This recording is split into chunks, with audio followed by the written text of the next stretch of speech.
தொழில் மேம்பாடு அடையும். சிலருக்கு தொழிலில் பதவி உயர்வுகள் வரலாம்.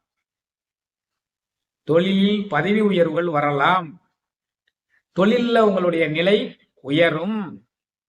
சம்பளங்கள் கூடலாம். உடல் நலனில் கவனம் தேவை. குறிப்பாக பிரயாணம் செய்யும் பொழுது கவனம் தேவை. இதான் துலா ராசிக்குரிய பலன்கள். முக்கியமாக நினைவில் வைக்க வேண்டியது என்னது? எதிரிகள் பலம் குறைந்து போவார்கள், நீங்கள் வெற்றியை நோக்கி செல்கிறீர்கள். எதையுமே சிந்தித்து முடிவெடுத்தால் நன்மை உண்டு. கலந்து ஆலோசித்து உற்றார் உறவினர் குடும்பத்துடன் கலந்து ஆலோசித்து முடிவெடுக்க வேண்டும்.